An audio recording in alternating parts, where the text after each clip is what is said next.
In 1997, a group of scientists asked a Bedouin man in the desert to guide them back to an oasis they had visited together a full year earlier. No map, no GPS, in complete darkness. They arrived with perfect precision. Then they asked one of those same scientists to find his car in the airport parking lot he had left that very morning. He couldn't do it without his phone. Think about that for a moment.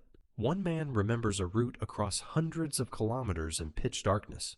An educated scientist can't remember where he parked. Which one is smarter? The answer isn't simple, but there's a documented scientific fact that makes this question far more dangerous than you think. In 2011, neuroscientist David Geary from the University of Missouri published a study in the journal Human Nature, tracking human skull size across thousands of years. The results were shocking. The human brain has lost the equivalent of a full tennis ball in volume since the end of the Stone Age, 10 to 15% of its total size. And this isn't a lone opinion. A study published in Current Anthropology in 2021 confirmed the same trend, adding that the fastest phase of shrinkage began in parallel with the rise of large agricultural societies. The timing with agriculture is not a coincidence, but the explanation is where the real debate lies. This is where scientists split into two camps. Camp 1 says the brain didn't get weaker, it became more efficient. The logic is simple. When you live in a society that shares knowledge, your brain doesn't need to carry everything. The doctor knows medicine, the engineer knows construction, the farmer knows agriculture. You benefit from all three without being any of them. Scientists call this distributed cognition, knowledge spread across society instead of the individual. And that itself is a sophisticated form of intelligence. Camp 2 says something completely different. Comfort weakened the brain. The principle of use it or lose it isn't just a popular saying. It's a documented biological fact. The brain constantly reshapes itself based on what you demand from it. The parts you use grow stronger. The parts you neglect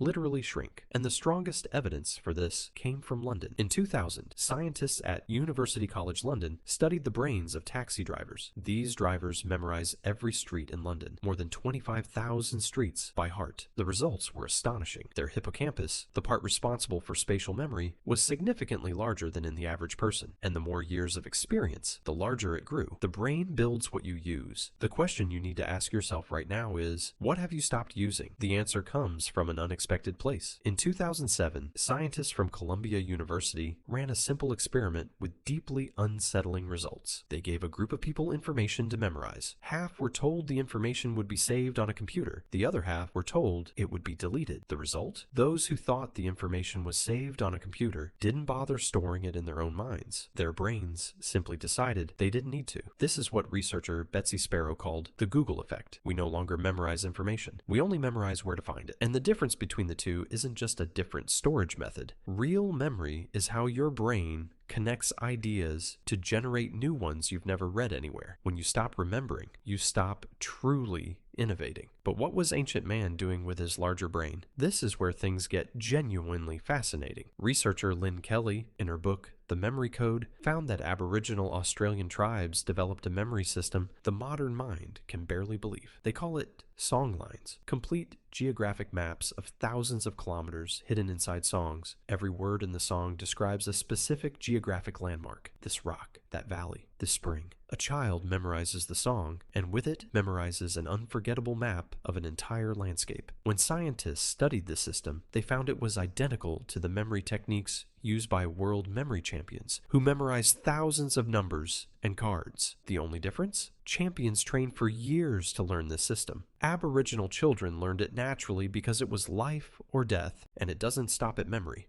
In 2013, scientists from the University of California studied navigation ability in groups living far from technology in Brazil. They found that their ability to track directions and build precise mental maps significantly exceeded what scientists see in modern humans. Not because their brains are genetically different, but because they use this ability every single day from childhood. You have this ability too. It's just waiting to be awakened. Think about a child in the Hadza tribe in Tanzania, 8 years old. He knows the names and locations of more than 200 plants, and he knows which ones you can eat and which ones will kill you.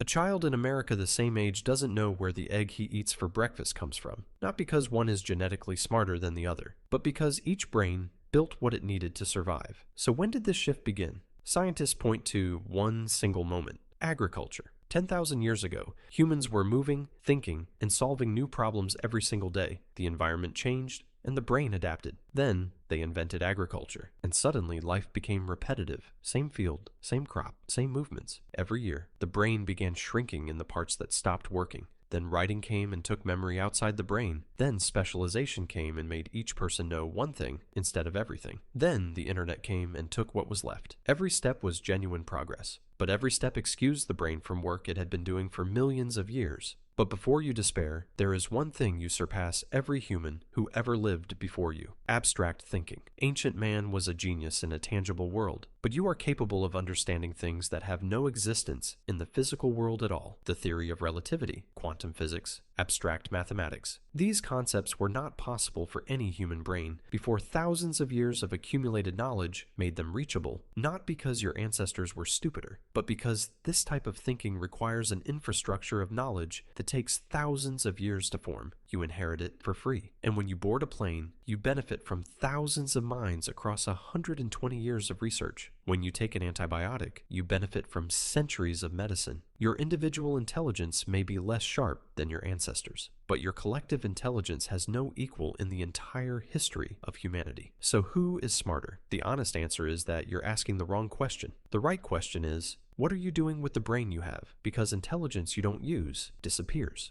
This isn't philosophy. This is what neuroscience says with complete clarity. Your ancestors didn't choose to be intelligent. Their environment forced them. You live in an environment that forces you to do almost nothing. And that freedom, if you don't use it consciously, will be the most dangerous thing that ever happened to your brain. Every time you open the map app instead of trying to remember the way, your brain learns it doesn't need to remember. Every time you read a summary instead of the book, your brain learns it doesn't need to think deeply. Every time you skip to the next video before finishing this one, your brain learns it doesn't need to be patient, and a brain that doesn't work shrinks, exactly the way it has been shrinking for 10,000 years. Remember the Bedouin man who guided the scientists through the darkness? His brain was not genetically different from yours. He simply had no choice but to use it. You have capabilities no human in history ever dreamed of. The only question that matters is, will you choose to use them?